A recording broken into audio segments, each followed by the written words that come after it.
tardes, amigos de Literatura Visión, de esta Academia Norteamericana de Literatura Moderna Internacional. Un día más con ustedes, saludando a todos nuestros amigos, a todos los que están allí afuera, que nos escuchan, los que están también esperando este programa, que hoy es un día sumamente especial. Como siempre me acompaña María Josefa, no está a mi derecha, está en el otro extremo. Saludos. Tengo a Aurea aquí a mi derecha, pero también tenemos a una invitada especial. Ella recién acaba de recibir el nombramiento de canciller de la directiva de la Academia Norteamericana de Literatura Moderna Internacional y hoy nos acompaña. Bienvenida. Juana María Cono. La señora Juana María Cono, que es también asistente de nuestro querido embajador, el excelentísimo don Anatolio Ndong. Bueno, bienvenida Juana María. Ella va a trabajar con nosotros hoy para llevar adelante este programa. Bueno, entonces no vamos a demorarnos porque ya hemos pasado un ratico trabajando y se va haciendo un poquito tarde también. El programa de hoy, además de la presencia de Juana María, es un programa sumamente especial porque hoy vamos a tratar sobre los géneros literarios. Y los géneros literarios son una parte muy importante de nuestra literatura universal. Entonces, para comenzar, podemos hablar que cuando hablamos de los géneros literarios, estamos haciendo referencia a una serie de categorías que existen, teniendo en consideración y en cuenta aspectos como la estructura o el contenido. En términos generales, la retórica indica que existen tres grandes géneros literarios: el narrativo, el lírico y el dramático, dentro de los cuales existen los subgéneros literarios más específicos. Hoy vamos a enfocarnos en el primer género, que es el épico o narrativo, y desde este género encontraremos los que se subdividen y que llamaremos subgéneros. Ellos son la épica, la epopeya, cantar de gesta, el romance, la novela, el cuento, la leyenda y la fábula. ¿Qué es un subgénero literario? Ahí podrán ver en el cuadro, en la presentación, las diferentes características y cómo se desglosan, cómo se va dividiendo cada uno de estos géneros y cómo entran en los subgéneros. El subgénero literario es la clasificación de los tres géneros, que sigue siendo muy extensa y precisamente por eso se crearon los subgéneros. Es decir, las diferentes categorías que hay dentro de la categoría principal o categoría madre. El género literario, por ejemplo, no es lo mismo una obra trágica que una obra cómica. Entonces, para diferenciar mejor estos tipos de textos, se crearon los subgéneros en la literatura que ahora vamos a conocer de manera más profunda en el día de hoy. Vamos a ir abordando lo que solamente tres de esos subgéneros, porque nada más tenemos tres personas acá. Entonces, el tiempo es muy importante. Bueno, entonces hoy vamos a tratar dentro de la épica o narrativa, vamos a tratar la leyenda, vamos a tratar la fábula y vamos a hablar también sobre el cuento. Entonces, la leyenda, ¿qué son los subgéneros literarios narrativos de esta categoría? A diferencia del mito, la leyenda tiene su origen en algo real, ya sea un hecho o una persona, pero con el tiempo va adquiriendo rasgos fantásticos o sobrenaturales. Hunde sus raíces, como ya dijimos, en las tradiciones populares. También la leyenda es un relato breve sobre un acontecimiento humano o sobrenatural, imaginativo o real, que se transmite de generación en generación. Para tratarnos sobre la leyenda, tenemos hoy a María, que nos va a hablar un poquito sobre lo que es la leyenda y nos va a hacer su presentación. Adelante, María, te dejo con la palabra. Con mucho gusto. El mito de la creación maya. El mito de la creación es un relato mitológico, religioso, es decir, que son relatos que forman parte de una determinada religión o cultura. En este caso, que se busca presentar el inicio del universo, de la tierra, de la vida y del primer humano, normalmente a través de la tesis de que tal inicio sería posible desde un acto deliberado de creación realizado por una o varias deidades. Pueden expresiones culturales de origen sagrado y que posteriormente fueron secularizadas y tratados como discursos relativos a una cultura, a una época o a una serie de creencias de carácter imaginario. El mito maya de la creación está bellamente explicado en su libro sagrado, el Popol Vuh. En él, el principio solo existían los dioses en un estado latente sobre un mar inmóvil. Y entonces hubo palabras y decidieron crear el mundo para que existiera el ser humano. 2 veces trataron de crear a la humanidad y las 2 veces fallaron, llamando a dioses cada vez de menor rango para que los ayuden. Y finalmente crearon a los humanos con masa de maíz mezclada con la sangre de los dioses Balán Quisé, el segundo Balán Acab, el tercero Maucutá y el cuarto Iki Balán. Fueron los 4 hombres y después otras 4 mujeres. Así la sangre de los humanos es su alma y es el alma de los dioses. Así los hombres eran uno con los dioses y a ellos debían volver. La mitología aparece de manera prominente en la mayoría de las religiones y de igual modo la mayoría de las mitologías están relacionadas con al menos una religión. En este caso podemos consultar al Popol Vuh.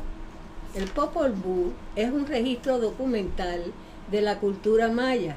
Se cree que fue escrito en el siglo XVI, en 1544.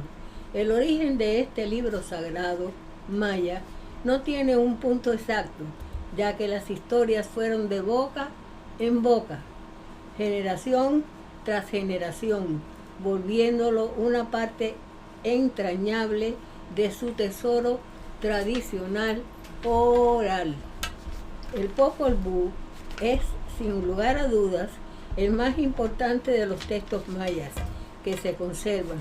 Se distingue no solo por su extraordinario contenido histórico y mitológico, sino por sus cualidades literarias, las que permiten que se le pueda colocar a la altura de grandes obras griegas, de grandes obras épicas, como el Ramayana hindú o la Ilíada y la Odisea griegas. Como estas, el Popol Vuh no es un simple registro histórico, es a final de cuentas una declaración universal sobre la naturaleza del mundo y el papel del hombre en él. El Popol Vuh alude a la cosmovisión y espiritualidad de los mayas que habitaron el sur de México, Guatemala, Honduras, El Salvador y Belice. Son muchas las leyendas que lo componen. Hasta aquí, queridos amigos, la lectura mía del día de hoy. ¿Pero tienes alguna presentación, algo que pueda demostrarnos, ilustrarnos lo que acabas de decir? Sí, puedo decir que así nos acostumbraron desde las épocas inmemoriales de la historia del mundo a sentarnos frente a la fogata para escuchar de boca en boca las historias de nuestros antepasados, hasta que llegaron los colonizadores a estas tierras y descubrieron que habían seres humanos viviendo en ellas. Así vinieron con ellos muchos sacerdotes que eran personas muy preparadas y que dominaban varios idiomas. Por ese motivo escogieron algunos de los nativos de estas tierras que señalaban que tenían disposiciones de inteligencia y les enseñaron a ellos a hablar la lengua que ellos traían, que era el español, para así poder hacer las traducciones de tan maravillosas leyendas al español y enviarlas a la madre patria, donde se asentaron y después más tarde se diseminaron a través del mundo. Hasta aquí, queridos amigos, y pues bueno, esperamos que nuestra compañera... No, yo creo que tenemos un video que tenemos que ver. Oh, I'm sorry, es que el programa hoy tiene nuevas motivaciones, y sí, había olvidado que con motivo de estas leyendas tenemos una grabación muy interesante en la que aprenderán cómo fue todo.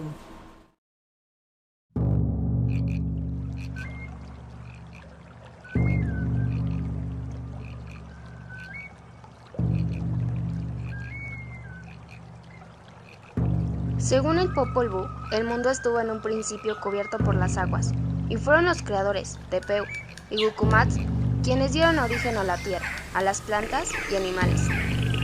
Los dioses no quedaron contentos con su obra, debido a que los animales no podían alabarles por no poseer un lenguaje. Decidieron que debían hacer una criatura que les profesase devoción, y así comenzó la tarea de crear al hombre.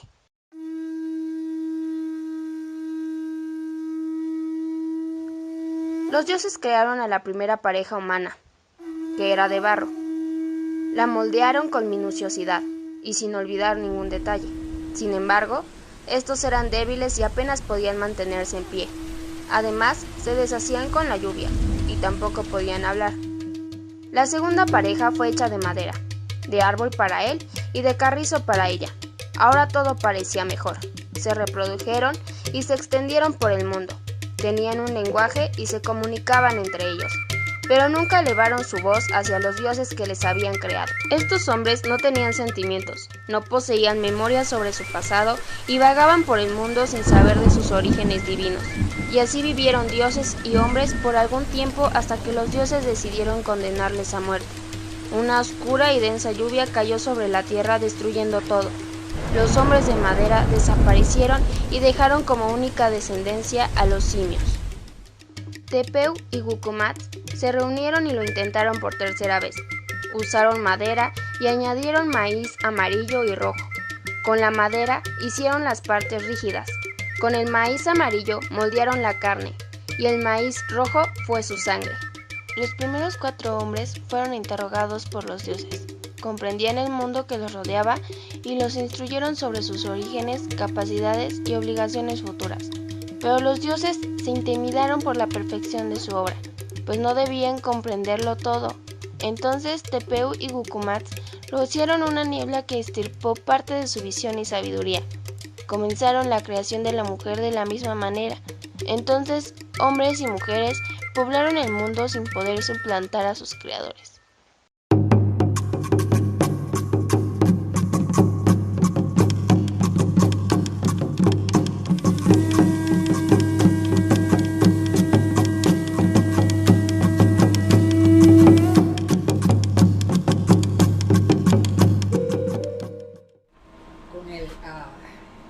La fábula. Y la fábula es uno de los subgéneros que estábamos explicando en el principio, y este es una de las partes en que se divide el género narrativo. Es uno de los que más se usan para la enseñanza de niños, pero que a los adultos también nos atrapa, porque tiene su narración y está protagonizada casi siempre por animales, quienes a lo largo de la historia viven diferentes sucesos que al final transmiten una moraleja o una especie de motivación para lo que es la educación de los niños. Casi siempre las fábulas están escritas para los niños, o sea, en cuentos infantiles. Pero de todas formas es un género muy antiguo. Los arqueólogos, esto es interesante, han encontrado ejemplos en tablillas de arcilla, fíjense bien, de la era mesopotámica, y en ellas se encuentran historias de animales astutos, malagradecidos, prepotentes, los cuales indicarían que ya se empleaban con el mismo sentido educativo. Dice que antiguas son estas. Este es el mismo escrito, pero, ¿entiendes? Pero estaba impreso y lo traje. Perdóname que no te lo di antes. Entonces, en la Edad Media, la fábula continuó escribiéndose, los autores ya un poquito más en esta época, más de acuerdo con la época, y generalmente que son anónimos. Abundaban también las traducciones del árabe u otros idiomas. Además, es un género muy tradicional en la historia de la lectura, junto a la parábola y la leyenda, que es una de las formas de relato que se preservan para las nuevas generaciones, algún tipo de enseñanza o de advertencia concreta. Entonces, yo creo que esto, Aurea, ¿tenías algún trabajo preparado para la fábula, para hablarnos de eso? Sí, por favor. Rosalía, voy a hacer un pequeño desastre. La fábula es un relato breve escrito en prosa o verso, donde los protagonistas son animales que hablan. Los más famosos autores de las fábulas fueron Esopo, La Fontaine y Samaniego. Las fábulas se hacen con la finalidad de educar, lo cual es la moraleja, la que normalmente aparece al final, al principio, o no aparece porque se encuentra en el contenido del escrito. Los elementos fundamentales de la fábula. La fábula se construye sobre una estructura básica definida. El esquema no es tan preciso como el que los especialistas han elaborado para el cuento maravilloso a partir de Vladimir Propp. El fabulista se mueve con mayor libertad en recursos y contenido. Sin embargo, aunque numerosos ejemplos queden fuera de la estructura elemental, la configuración es válida y comprende los principios técnicos literarios del género personajes, acciones, actos o sucesos, objetos demostrativos, moraleja, principio, precepto. Hay otro motivo a favor de la preferencia zoológica. A los animales se les puede adjudicar cierta caracterología, como a los seres humanos, en relación con sus hábitos, genio, condiciones anatómicas, ambientes, etc. Esto lo hace sumamente aptos para asignarles papeles en los que a través de sus particularidades se manifiesta el funcionamiento práctico de un principio cuya demostración se procura.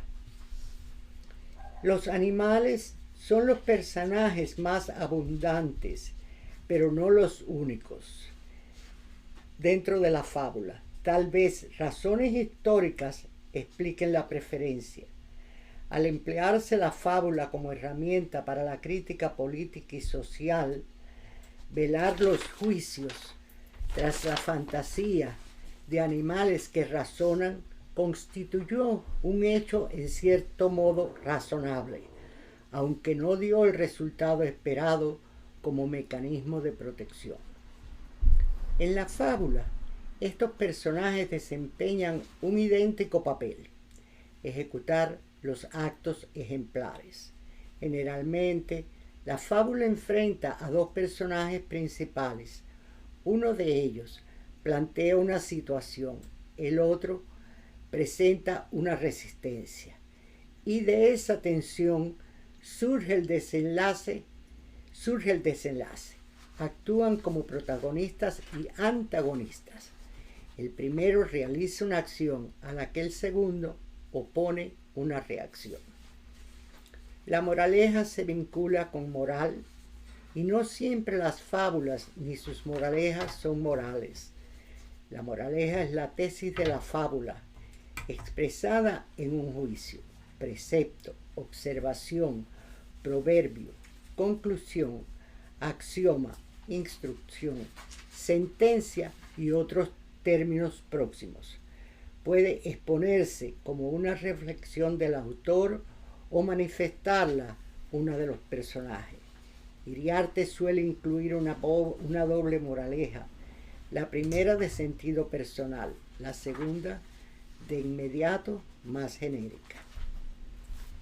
Ahora les voy a presentar el video de una fábula muy popular, y este es la fábula del ratón y el león, con la cual se aprende que no hay que menospreciar al más débil, porque puede ser que nos sorprenda y necesitemos de su ayuda.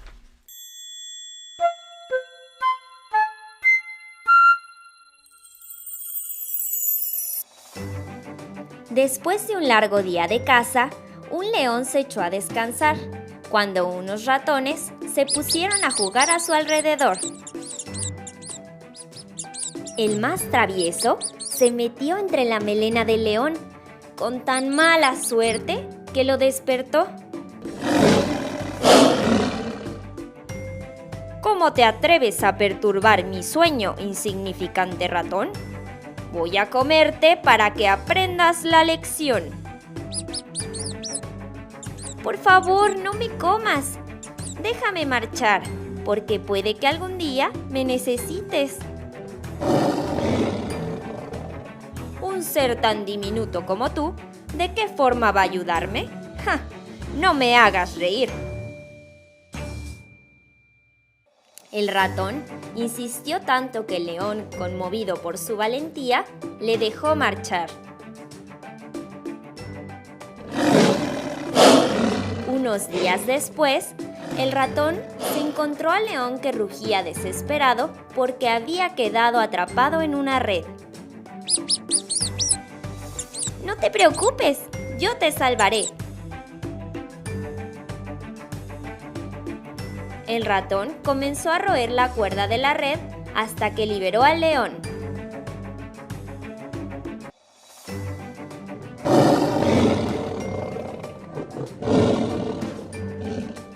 El león no tuvo palabras para agradecer al ratón.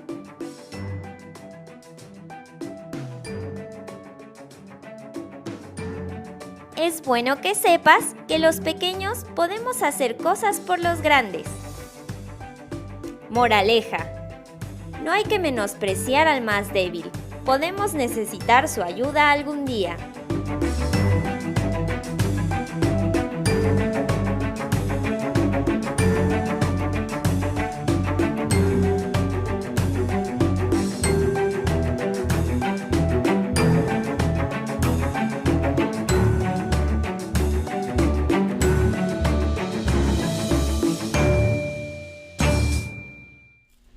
La enseñanza, que es más o menos lo que habla la metáfora, es que de una forma entretenida nos está poniendo en el camino que debemos de ir sobre tratar a las personas, porque en esto siempre hay un fondo. Hay una enseñanza. Sí, siempre hay un fondo de enseñanza y es interesante. Antiguamente, y digo cuando yo era menor, las personas mayores usaban mucho las moralejas. Sí. Ya eso va quedando afuera. Ya, bueno. Que es una lástima. Sí, bueno, entonces ahora vamos a caer en el siguiente subgénero, que es el cuento. El subgénero del cuento se caracteriza por la brevedad de su narración, que describe hechos ficticios y es protagonizada por varios personajes. Entre los tipos de cuentos están los cuentos populares, aquellos que han pasado de generación en generación y de los cuales se desconoce su autor. También se encuentran los cuentos literarios, que son los más comunes, como por ejemplo Caperucita Roja y todas aquellas narraciones que solíamos leer cuando niños. En lo que se refiere a la literatura infantil, podríamos decir que el cuento es el género estrella de esta categoría. Desde bien pequeños, los cuentos son la introducción de los niños al mundo de la lectura. Entonces, su primer contacto, una carta de presentación, y es por ello que gozan de una grandísima importancia. El objetivo de los cuentos es el de despertar una relación emocional e impactante en el lector. También puede incluir una enseñanza que ayude a los más pequeños en su día a día. Creo que hoy tenemos el privilegio de contar con nuestra canciller Juana María Cono. La señora Juana María nos trae el trabajo de hoy, del cuento. Nos traes una presentación de tu cuento, o sea, lo que vas a hacer. Tienes la palabra. Adelante. Sí. Bueno, primero muchísimas gracias por la invitación. Yo estoy enormemente agradecida y me toca a mí hablar del cuento, y tengo que decir que pues el cuento es una de las formas más antiguas de la literatura popular de transmisión oral. De hecho, el cuento aparece como una necesidad que tenía el ser humano de conocerse a sí mismo y darse a conocer ante el mundo acerca de su existencia, que el mundo supiera de la existencia del ser humano. Los primeros cuentos eran de origen folclórico y se transmitían oralmente. Tenían infinidades de elementos mágicos. Su origen circunda entre lo mitológico o histórico, a pesar de haber estado desnaturalizado por la fantasía popular. En la mayor parte de los cuentos podemos apreciar tres partes: la presentación, donde se nos dan a conocer los antecedentes de la historia y sus personajes; el desarrollo, que es el relato mismo de los hechos; y el desenlace o final. Las características fundamentales del cuento literario podrían ser lo narrativo, que cuenta o desarrolla un tema, lo breves y cortos que son los cuentos, que los hechos van sucediendo poco a poco a través de su evolución. Estos hechos constituyen la acción, que consta de tres partes básicas, a saber, la introducción, punto culminante y el desenlace. Y la tercera característica es que suelen ser siempre de ficción, nunca reales, o invención literaria, aunque pueden apoyarse a veces pueden apoyarse en hechos reales. El cuento se ha utilizado también como herramienta educativa. Posee como su brevedad la primacía en la trama para transmisión de valores, de los valores y una de las costumbres y de una comunidad. Como más adelante vamos a ver en un video cómo se pueden transmitir valores a través de cuentos, por más irreales que sean los cuentos. La literatura infantil contribuye a la formación de la conciencia de los niños, tanto en el sentido moral como en el cognitivo y el afectivo. Potencian la atención de la escucha eficaz, la concentración, la memoria, el desarrollo de esquemas perceptivos y analíticos, el desarrollo de la comprensión verbal, la adquisición y el desarrollo de la sensibilidad estética, y la imaginación, la ampliación del mundo de la referencia, la capacidad de enfrentarse a situaciones diversas. Finalmente, tengo que decir que la literatura infantil, ya sea oral como escrita, sirve como instrumento socializador, que constituye un instrumento culturalizador, de primer orden, además de ayudar a los niños a dominar formas cada vez más complejas de usos distanciados del lenguaje y de representación artística. La literatura infantil es también un instrumento que les permite a los niños construir su comprensión del mundo. A continuación, como había mencionado, van a tener la ilustración de lo que es un cuento, y quiero hacer un énfasis de que se vea la importancia de cómo a través del cuento se puede educar y transmitir valores a los niños. Esto es lo que tengo que decir. Muchas gracias. Hoy les voy a contar un cuento: Las conejitas que no sabían respetar. Había una vez un conejo que se llamaba Serapio. Él vivía en lo más alto de una montaña, con sus nietas, Serafina y Séfora. Serapio era un conejo muy, pero muy bueno y respetuoso con todos los animales de la montaña, y por ello lo apreciaban mucho. Pero sus nietas eran diferentes, no sabían lo que es el respeto hacia los demás. Serapio siempre pedía disculpas por lo que ellas hacían. Cada vez que ellas salían a pasear, Serafina se burlaba. Ah, jaja, pero mirá qué fea que está esa oveja. Y mirá la nariz del toro. Ah, jaja, sí, mirá qué feos que son, respondía Séfora, delante de todos los animalitos. Y así se la pasaban, molestando a los demás todos los días. Un día, cansado el abuelo de la mala conducta de sus nietas, que por más que le enseñaban no se corregían, se le ocurrió algo para hacerlas entender y les dijo: vamos a practicar un juego en donde cada una tendrá un cuaderno. En él van a escribir las palabras disculpas cada vez que le falten el respeto a alguien. Ganará la que escriba menos de esa palabra. Está bien, abuelo, juguemos, respondieron al mismo tiempo. Cuando Séfora le faltaba el respeto a alguien, Serafina le hacía acordar del juego y hacía que escribiera en su cuaderno la palabra disculpas, porque así Séfora tendría más palabras y perdería el juego.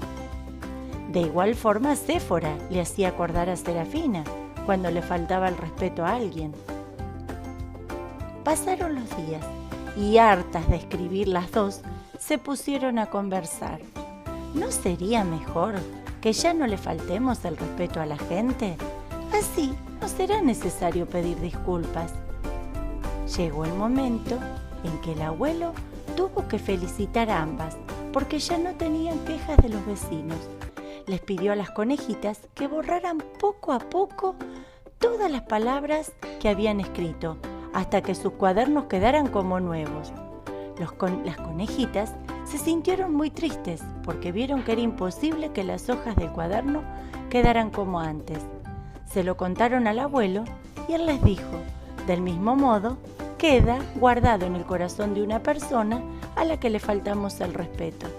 Queda marcada y por más que pidamos disculpas, las huellas no se borran por completo.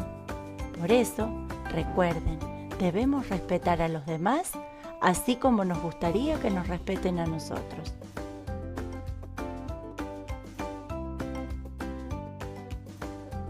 Excelente presentación.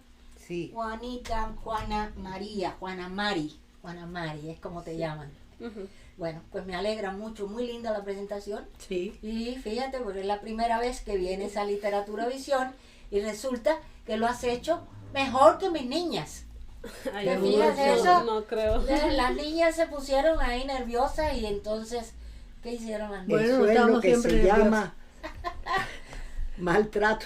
maltrato de literatura. No o nos literatura extraña, del no nos maltrato. extraña.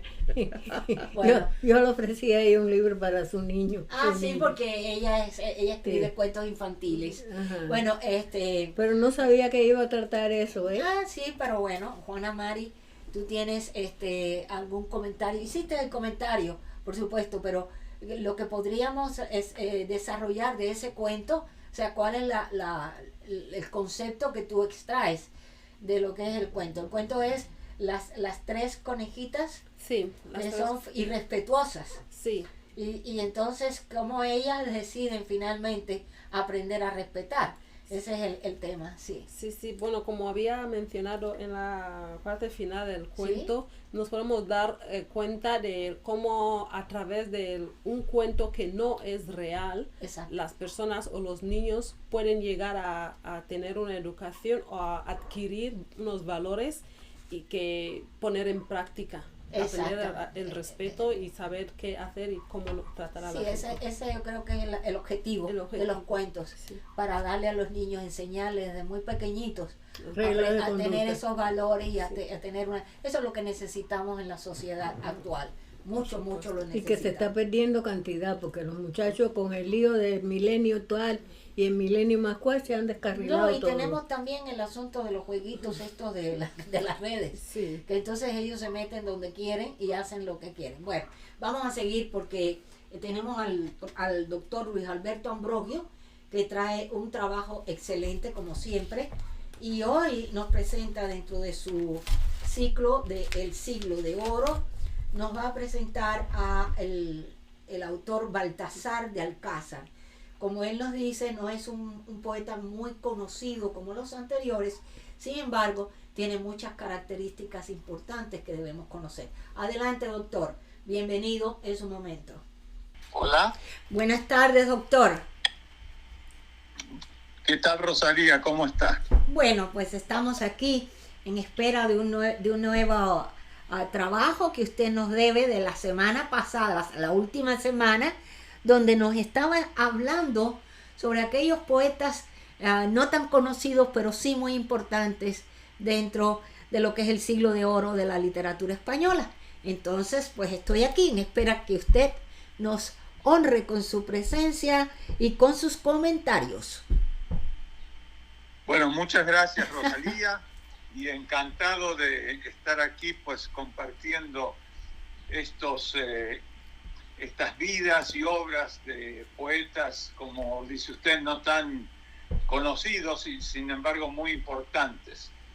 Y el poeta del quien voy a hablar en el segmento de hoy es Baltasar de Alcázar.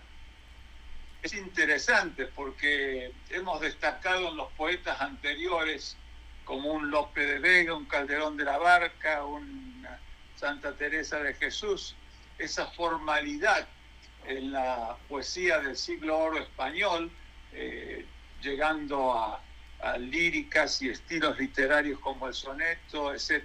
Sin embargo, hoy voy a hablar de este autor, Baltasar del Alcázar, que precisamente se distingue por cultivar y expresar más bien una poesía burlesca, jocosa, festiva, no siempre seria o formal como los anteriores exponentes del siglo de oro español. Él es realmente el mejor representante del Renacimiento español. Nació en Sevilla en 1530 y falleció en Ronda en 1606. Un poeta importantísimo del siglo de oro español, como dije.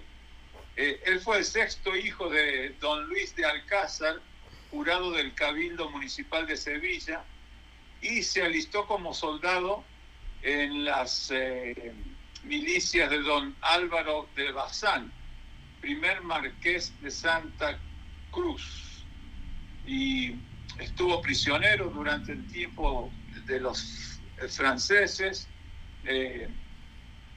Luego, ya siendo conocido algunos de sus poemas, se casó en 1565 y fue nombrado por el duque de Alcalá, don Fernando Enrique de Rivera, alcalde del castillo y villa de los Morales.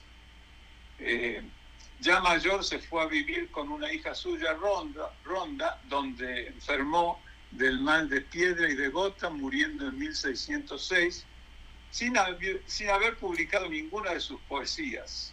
Pero, sin embargo, todas se conservan gracias a las copias de un manuscrito que confeccionó el pintor Francisco Pacheco. En toda su obra, como ya dije anteriormente, se refleja esa versatilidad que tiene, y vamos a pasear por ellas en cierto sentido. Y una de las características es abordando temas con un antipetrarquismo, todo al revés de la postura del poeta anterior que compartimos en el segmento pasado. Las composiciones que más destacan de él son las que se mueven en la línea de lo burlesco y paródico, como lo había apuntado anteriormente. Y, por ejemplo, tiene una serie de epigramas que son muy importantes, en los que él retrata la vida cotidiana de los siglos de oro y ciertamente se burla de ciertas actitudes de la sociedad, sobre todo de las mujeres, destacando su físico y su moral, ya que el prototipo de la mujer descrita por Alcázar será la de una persona sin escrúpulos. Muy interesante. Por ejemplo, este epigrama dice así: tus cabellos estimados por oro contra razón, ya se sabe, Inés, que son de plata sobre dorados, pues querrás que se celebre por verdad lo que no es vender gato por liebre. Eso es muy interesante. En cuanto al aspecto del antipetrarquismo, los temas del petrarquismo serán ridiculizados en su obra y denotará por igual los malos vicios del amante como los de la amada. Él siempre se refiere a la mujer con el nombre de Inés. Bueno, y sus poemas devotos religiosos, si es que se puede llamar así, son más bien de corte popular y están inspirados en la Contrarreforma. Por eso él ha sido caracterizado como el poeta hedonista y burlón del siglo de oro sevillano.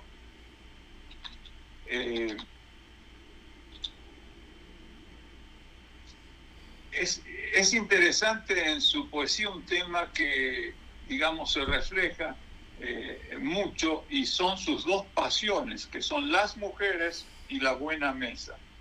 Y lo van a ver en el poema que voy a compartir aquí en unos momentos.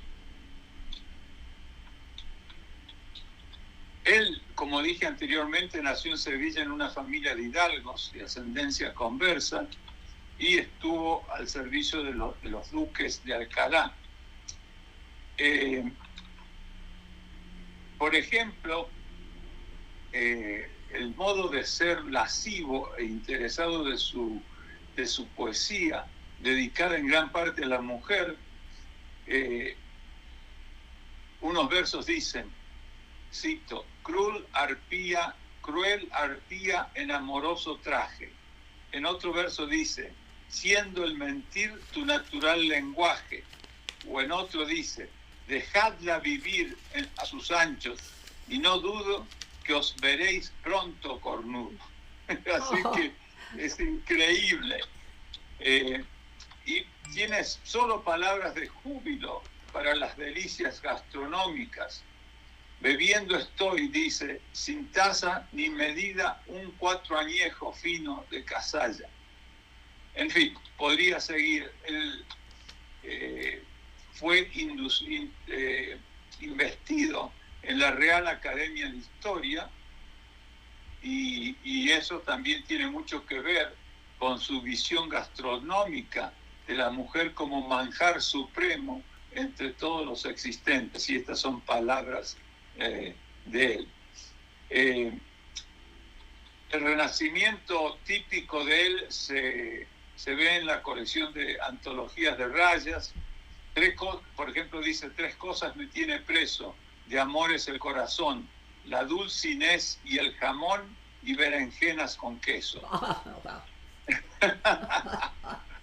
Bueno, podría seguir muchísimo esto, porque en su celebración del banquete, obviamente es como una apoteosis de los goces carnales y la mancebía, el elogio de lo feo, el triunfo de la sensibilidad y sensualidad, restitución hedonista del aquí y ahora. Todo esto lo dice un especialista en el estudio de su escritura, que es Arturo Echavarren. Muy bien. Las obras de él podríamos compilarlas en 3 aspectos. Uno son los epigramas, cuyos títulos son interesantísimos.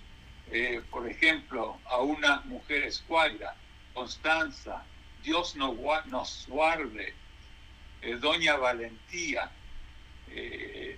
los ojos de Ana, la nariz de Clara, una cena jocosa. Sonetos, tiene un conjunto, una compilación de sonetos.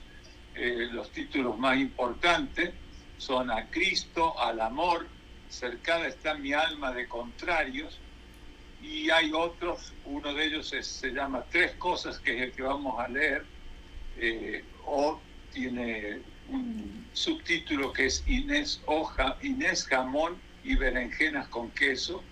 Otro se llama Diálogo entre dos perrillos, y así son muchos más.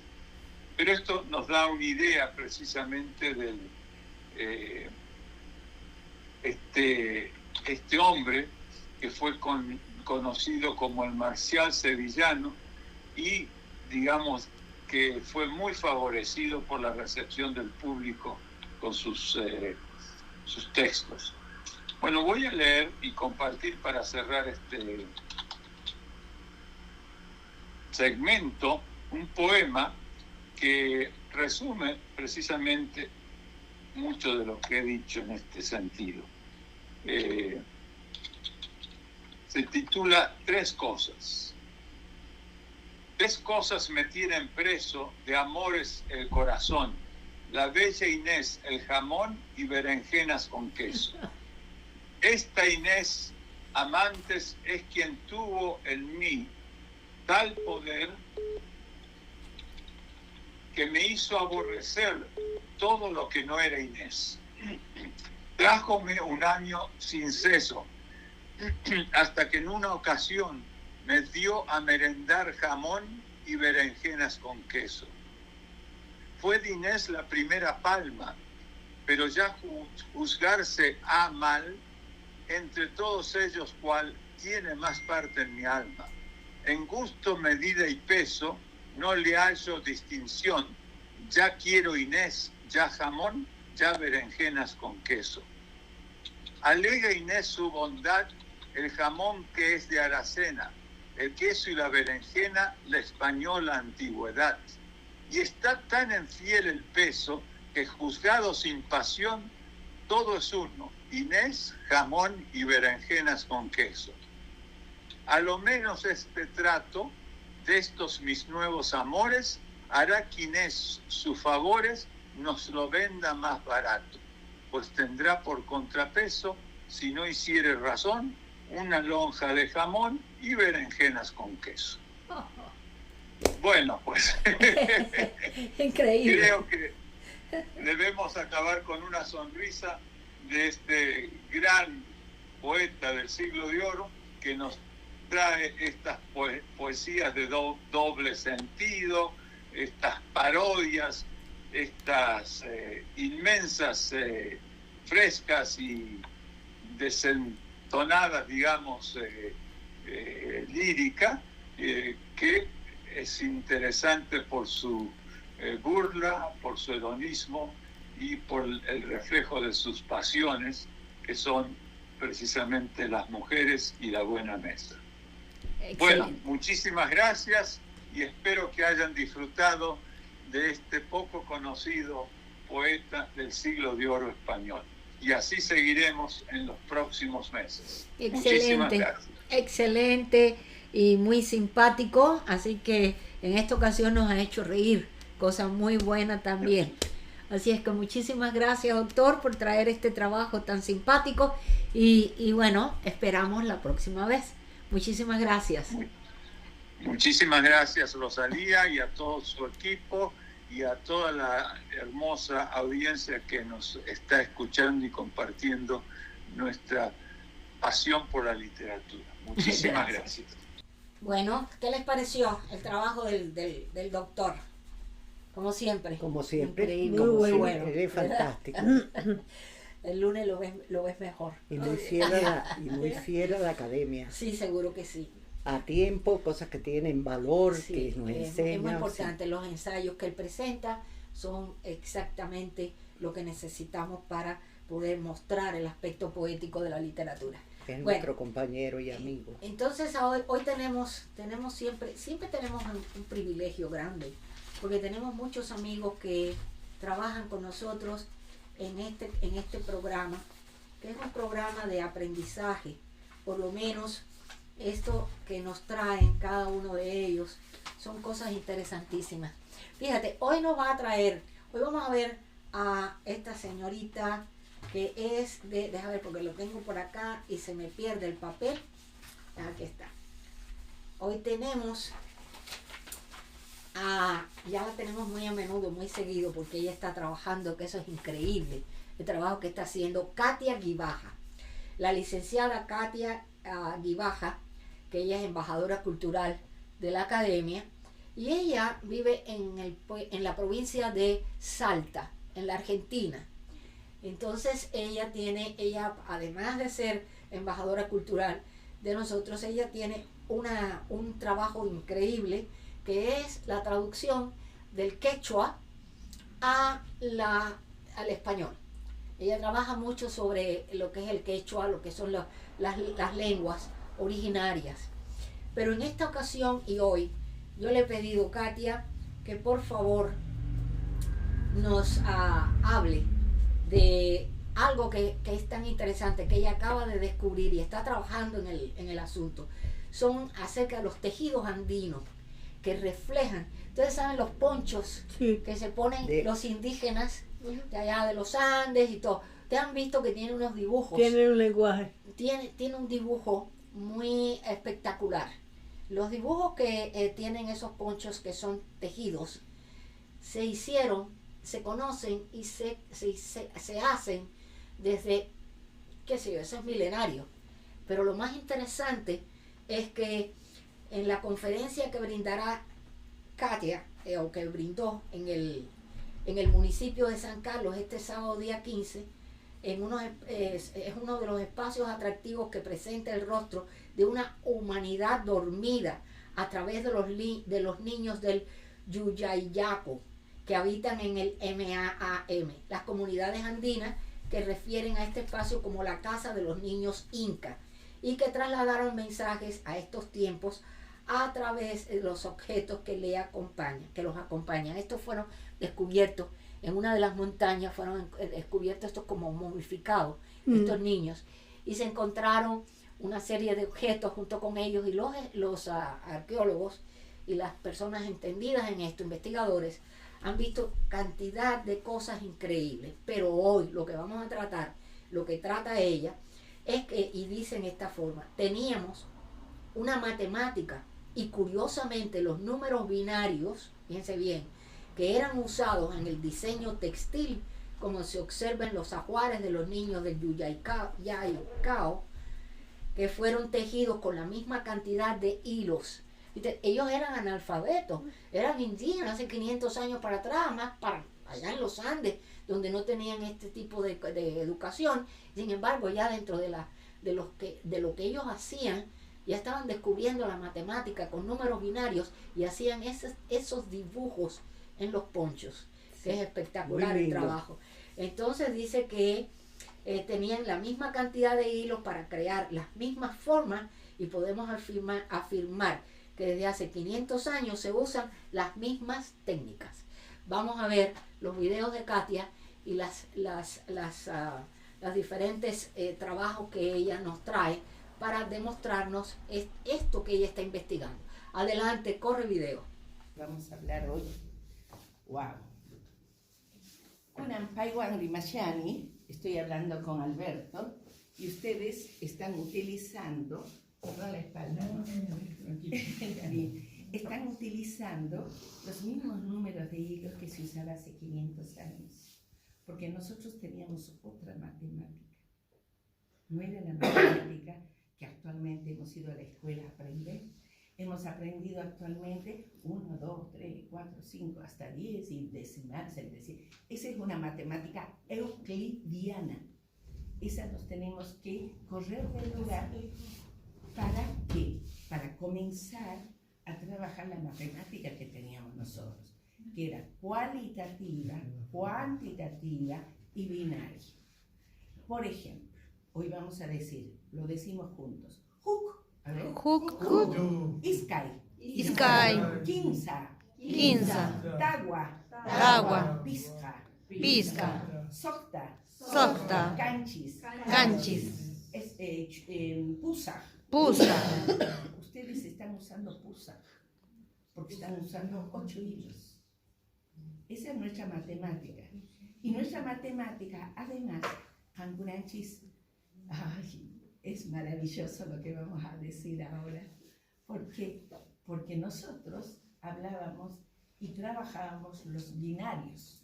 Y el profesor, los binarios, lo ha desarrollado en nuestro ser, en nuestra genética. ¿Y cómo lo ha desarrollado en nuestra genética? Lo ha desarrollado con que del papá y la mamá, ¿sí? ¿Quién sale? El hijo, ¿o no? Pero si seguimos mirando, es binario, porque después hay 4 abuelos, ¿o no? Sí. Y después hay 8 tatarabuelos. Ustedes ahora están usando los tatarabuelos para poder trabajar esto que ustedes están haciendo. ¿Eso qué está significando? Si seguimos para arriba, vamos a llegar ¿a cuántos? A 16. ¿Y qué estamos haciendo cuando decimos, tenemos 2 padres, 4 abuelos, 8 tatarabuelos y así? Por eso nosotros, cuando hacemos nuestras ceremonias, recordamos 14 generaciones. Entonces, cuando decimos, vamos a recordar y vamos a hacer, por ejemplo, una ceremonia, lo hacemos de la siguiente manera. Manco capa, repetimos. Manco capa. Sinchi roca. Sinchi roca. Yoke yupanqui. Yoke yupanqui. Maita capa. Maita Capa paca. yupanqui. Capa yupanqui. Huayna capa. Huayna capa. Pachacute. Pachacute. Huiracocha. Huiracocha. Hasta llegar a Huáscar y Huáscar. Atahualpa. Atahualpa. Acabamos de llegar al millón de genética para llegar hasta dónde, desde dónde venimos. Un pachacuti, suma, allí. Muy bien. Pacha significa tiempo, espacio y tierra. Entonces, cuando nosotros decimos Pacha, Mama, estamos diciendo madre tierra, madre tiempo y madre espacio. Cuando nosotros hablamos de esto, todas las mentes se unen. Por eso ustedes van a observar la necesidad de hablar este idioma. ¿Qué idioma estoy hablando? Quechua, maravilloso. En algún lugar me dijeron chino. Entonces yo dije, no conocen nuestro idioma, pero intuyen algo bueno, porque el chino y el quechua tienen muchas cosas en común. Vamos a contar en chino ahora y se van a dar cuenta. Sai, san, rio, cha, pa, su. Ahora, hook, iskai, quinza, sagua, visca, socta, canchis, usa, escon, chunca jurnio, Entonces, y así podríamos sucesivamente llegando con el pensamiento binario, porque nuestra matemática jamás fue la decimal. Nuestra matemática es la que acá nos están recordando. Cualitativa, decimos, cuantitativa,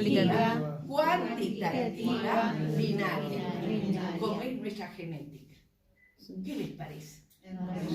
Por eso esta noche vamos a hablar y cada uno de nosotros va a hacer lo que hoy se dice, ese momento tan importante de encontrar los hilos conductores, porque cuando se habla y se dice cada uno de nosotros es un hilo y un color, y entre todos hacemos una urdimbre, entre todos tejemos, y como debemos tejer, tenemos que tejer unidos, por eso somos comunidad.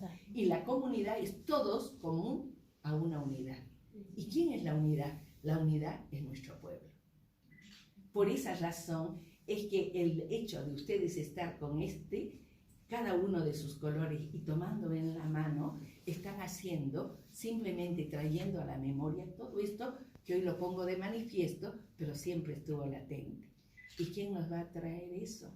Alguien que pensó en nosotros, unos padres que dejaron a sus hijos en una montaña, y esa montaña se llamó Yuyayapo, memoria en el agua, arriba, es memoria en el agua en un volcán, y dejaron 3 niños, que están tal como los dejaron sus papás, y ahí, y no son momias, no son ofrendas, no son sacrificios como rápida y fácilmente siguen diciendo por ahí hasta en la internet. Ahora, después de 20 años de trabajo, les voy a traer lindas noticias, pero sobre todo les voy a traer un textil que ustedes están haciendo ahora y lo vamos a traer. Porque encima hemos ido acá a la comunidad y hemos encargado a uno de los de la comunidad y les hemos dicho, ¿ustedes nos podrán hacer este textil? Ah, claro, sí, a ver, ya yo lo hago. Y ahora tenemos que ir a buscar. ¿Cómo puede ser que acá en las comunidades están tejiendo de la misma manera y cuando hablamos con ellos son analfabetos? Tuvieron la suerte de no aprender el decimal, la euclidiana. Entonces con mayor facilidad lo trabajan y son expertos. Entonces, ¿qué está significando esto? Está bien, nosotros hemos aprendido en español porque nos tocó eso, pero lo bueno es que ahora estamos pudiendo traer a la memoria esto que es maravilloso, que sí tiene que ver con las raíces más profundas nuestras.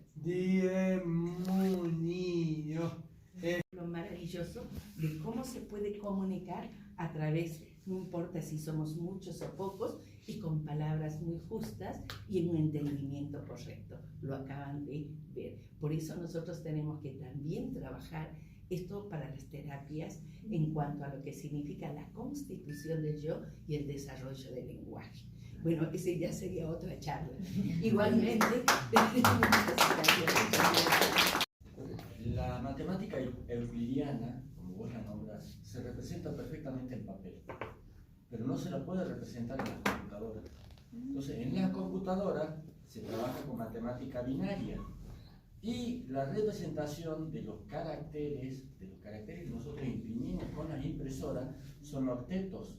O sea, el octeto que vos tenés ahí es el que nos representa en la computadora adentro, y toda la base matemática está basada en matemática binaria, en números octodecimales y hexadecimales, ¿no es cierto? Y la representación interna de todas las cosas normalmente va en octetos. ¿Bien?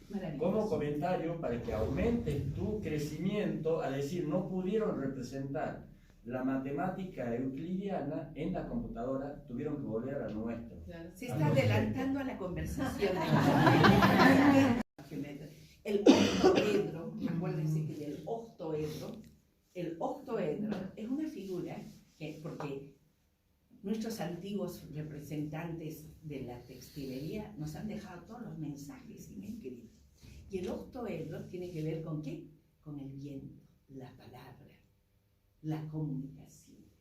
Y lo que estamos haciendo ahora es eso. Por eso en las computadoras, para que nosotros tengamos traductores de todos los idiomas del mundo, se ha puesto el aymara y el quechua como base para hacer todas las traducciones. ¿Por qué? Porque nuestro idioma es binario. Y cuando es binario, el único. Y ustedes dirán, ¿cómo un idioma puede ser binario? Simple. Nuestro fonema lo hacemos con un sonido con dos letras. Supongamos, K. La K con la H, K. La Q con la H, K. De más atrás. ¿Ven? No tenemos la C.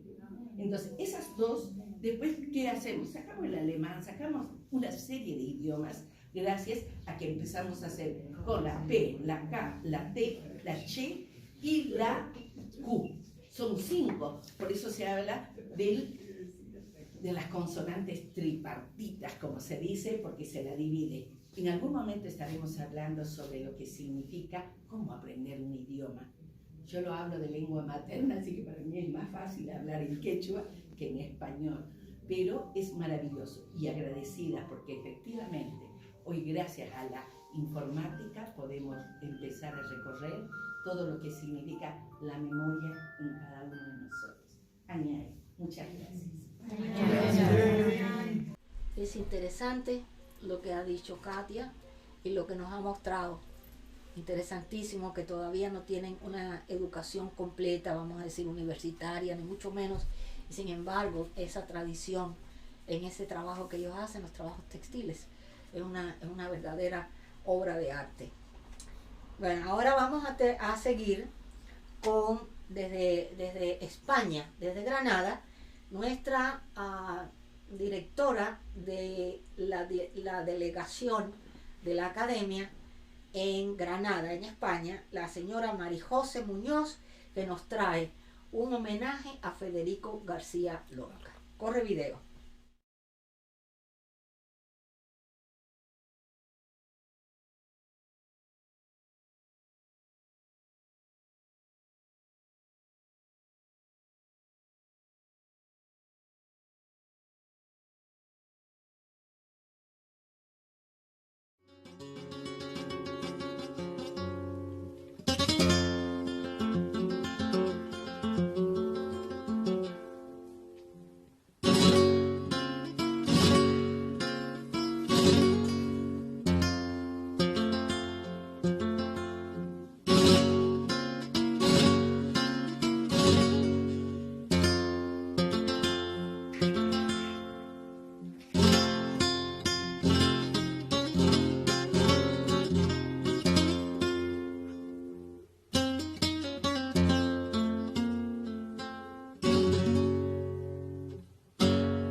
Verde que te quiero verde, de carne pelo verde, con brillo de fría plata.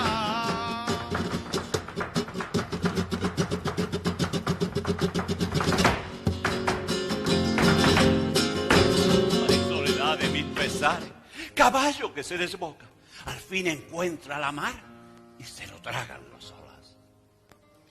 No me recuerdes el mar, que la pena negra brota en las tierras de aceituna, bajo el rumor. Oh, pena de los gitanos, pena limpia y siempre sola.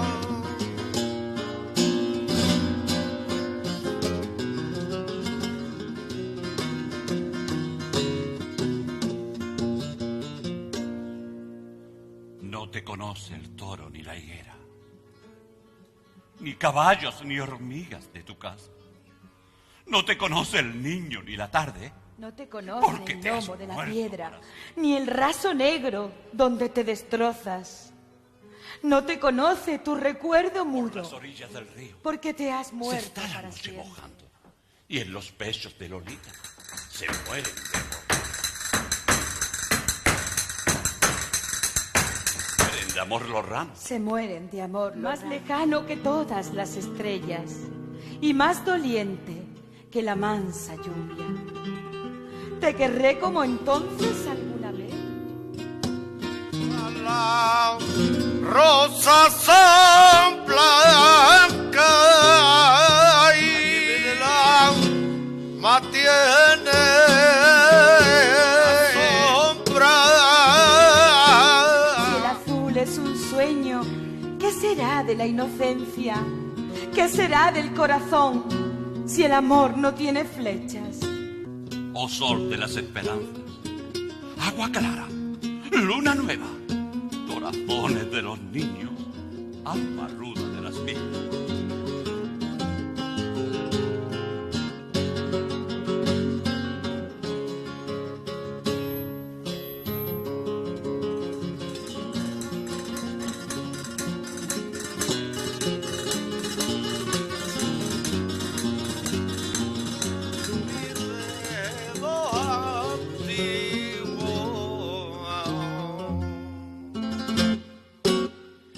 La rosa suda en tu vientre,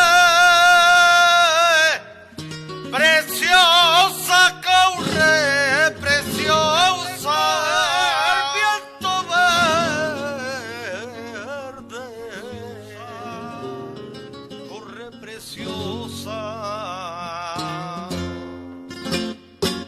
míralo por donde viene, preciosa corre, preciosa. Y si no quieren matarme como a víbora pequeña, pon en mis manos de novia el cañón de la escopeta. ¡Ay, qué lamento! ¡Qué fuego me vidrios se sube me por la clavan en la cabeza! Porque yo quise olvidar y puse un muro de piedra entre tu casa y la mía. Es verdad, cuando te vi de lejos, me eché en los ojos arena, pero montaba a caballo y el caballo iba a tu puerta con alfileres de plata. Mi sangre se puso negra y el sueño me fue llenando las carnes de mala hierba.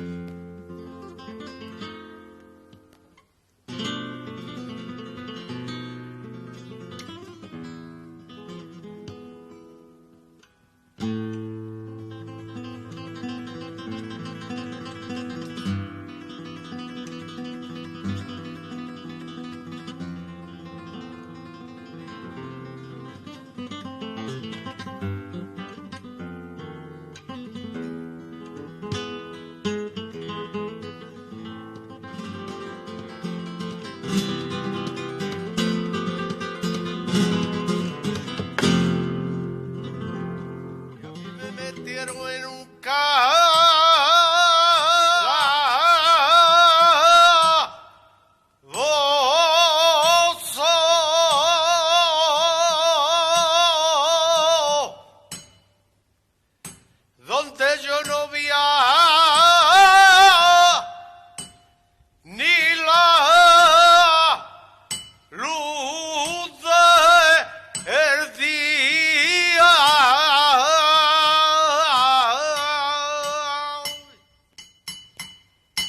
Cuando yo me muera, enterradme con mi guitarra bajo la arena.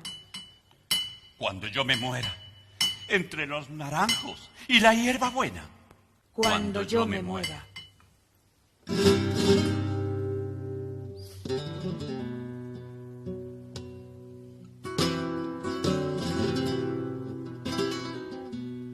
Muerto se quedó en la calle, con un puñal en el pecho. No lo conocía nadie.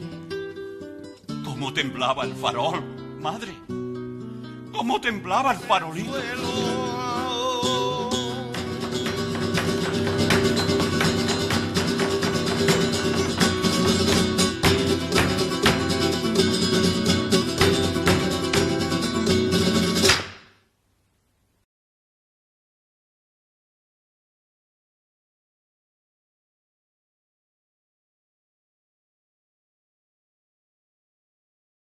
Trabajo bonito que hace Mari José en este homenaje que hace a Federico García Lorca, y donde está presentando también la música, el tipo de música que era el que motivaba a Federico, lo que eran los gitanos, los que trabajaban en aquella época, la música que existía y la que Federico adoraba, porque él tenía su ascendencia, o por lo menos estaba siempre dentro de los grupos de gitanos, los defendía y tomaba mucho en cuenta todo lo referente a la cultura de los gitanos. Vamos entonces a ver los videos de Alba Lerning y los consejos que nos da a través de sus audiolibros. Adelante, corre video. Buenos días a todos, estimados amigos de Literatura Visión. Quiero aprovechar la oportunidad que me brindan para invitarles a visitar nuestra biblioteca, en la que encontrarán libros y audiolibros de las más variadas temáticas y autores de todas las épocas y nacionalidades. Les ofrecemos poesía, ensayo, cuentos, novelas. Todo lo que pensamos puede gustar a nuestros lectores y atraerlos para hacerles amar la lectura. Ese es nuestro único objetivo, el promover el amor por los libros y el respeto por los autores, muchos de los cuales casi han pasado al olvido, y son precisamente esos los que nosotros queremos rescatar para que los miles de lectores que nos visitan a diario puedan disfrutar de la belleza de sus obras. Cervantes, con su Don Quijote de la Mancha y las novelas ejemplares, Jorge Isaacs, con su novela María, Gustavo Adolfo Bécquer, con las rimas y leyendas, Santa Teresa de Jesús y cientos de autores más, le esperan en nuestra página.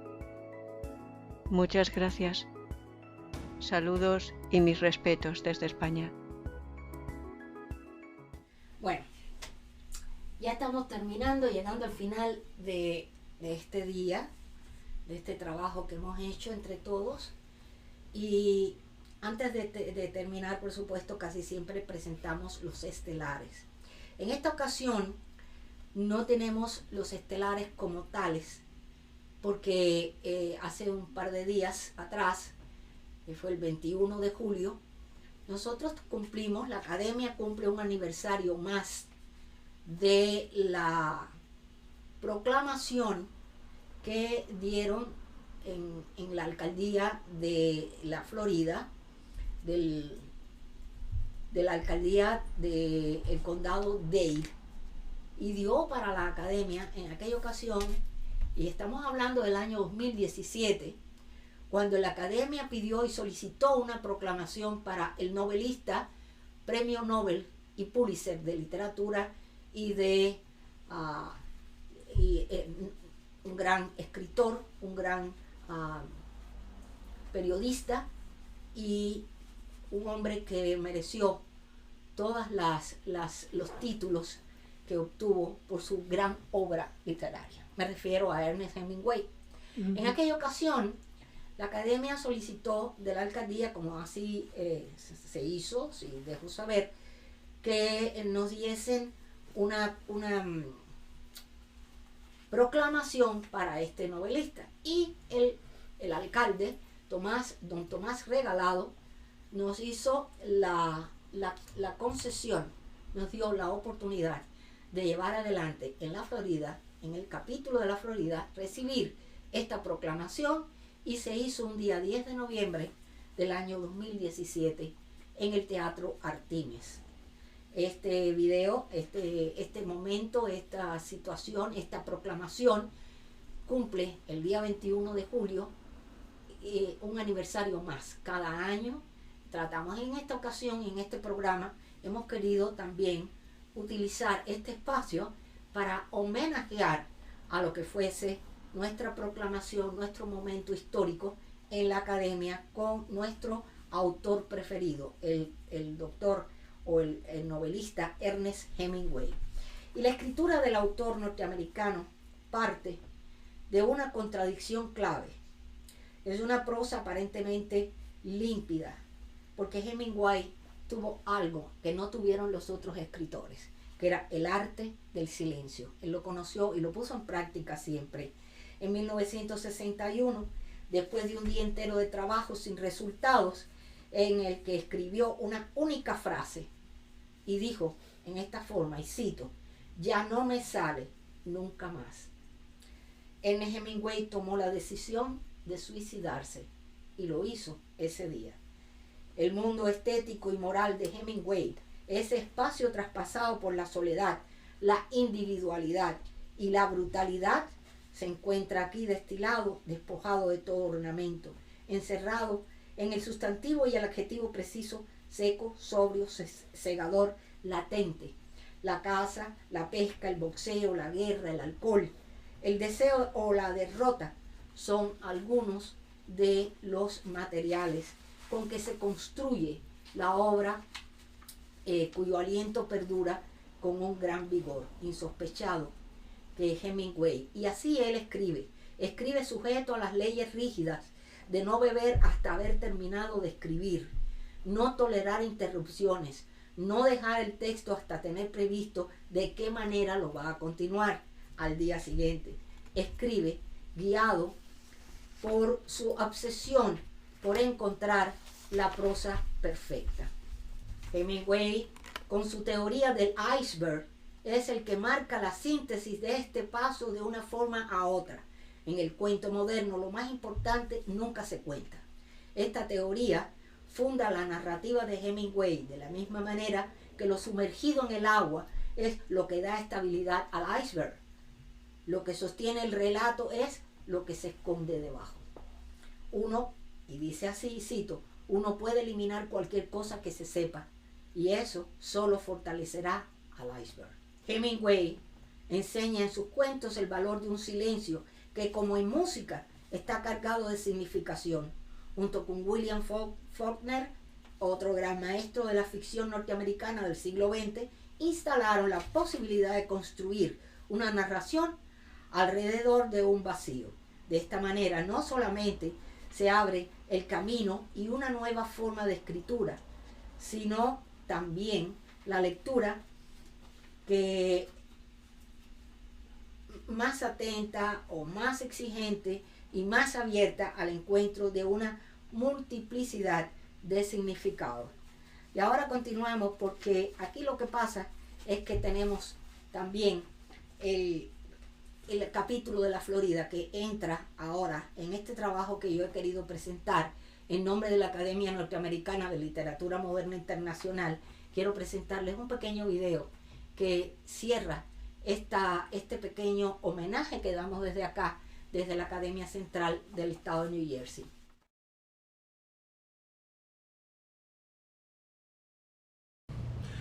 Queremos darle la bienvenida en nombre de la ciudad de Miami a Una tarde con Ernest Hemingway.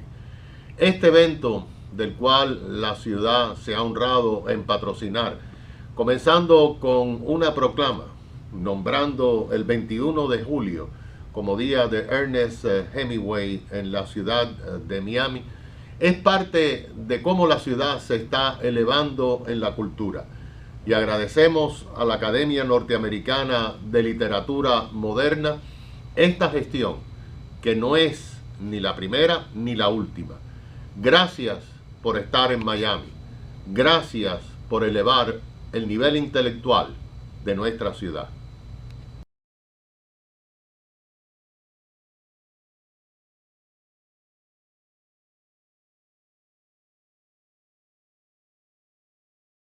Y teniendo en consideración que la Academia en su capítulo de la Florida presentó un trabajo acerca de Hemingway también en el aniversario que ellos también están celebrando, trae una de sus cancilleres, la señora Olga Muñoz, que desde el condado de Dade hizo un trabajo como canciller de su capítulo de la Academia Norteamericana de Literatura Moderna Internacional de ese estado, y nos trae una evocación del autor que vamos a presentar aquí en Literatura Visión. Y así, recordando al autor de Adiós a las Armas, ponemos punto final al programa del día de hoy y les deseamos un feliz fin de semana, una feliz semana para todos, y le damos la bienvenida nuevamente a nuestra querida canciller.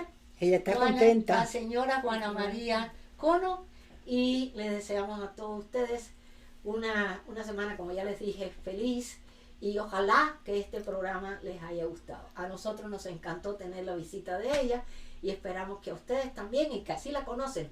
Es una de nuestras cancilleres, de nuestra directiva de acá del capítulo de New Jersey. Bueno, con esto terminamos y como siempre, vamos por más. Vamos por más. Jamás pienses que la guerra, por necesaria y justificada que parezca, deja de ser un crimen. Palabras de Ernest Hemingway.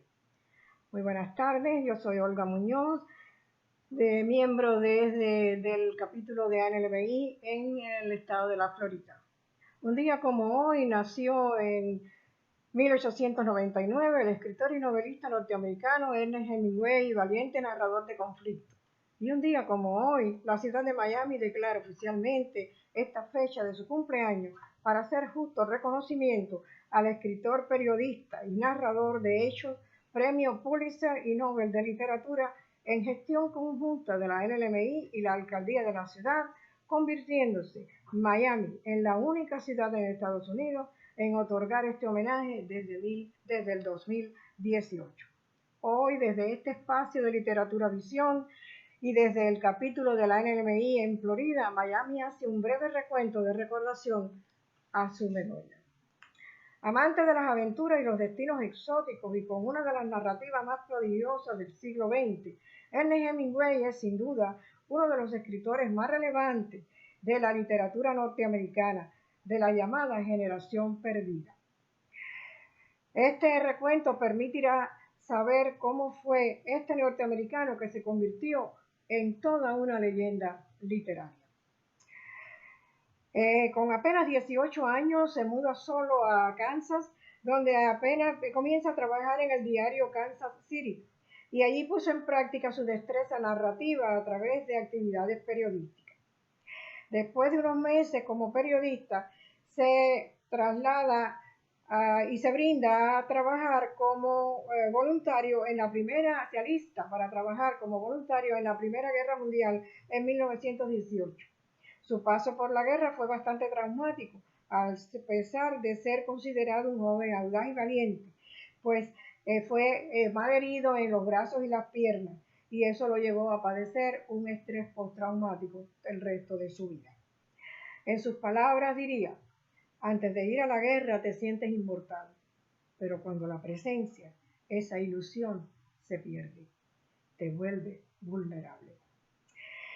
Regresó a Estados Unidos y retomó sus labores periodísticas, y su primer relato publicó El río de dos corazones, y a través de este el autor empezó a definir su estilo literario, siempre con un enfoque modernista y con matices literarios minimalistas.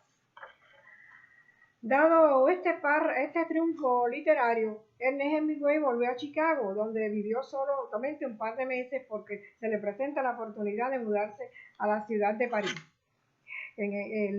Allí decidió así dejar Estados Unidos durante un tiempo y embarcarse en una aventura que le brindaría a su carrera literaria oportunidades inigualables.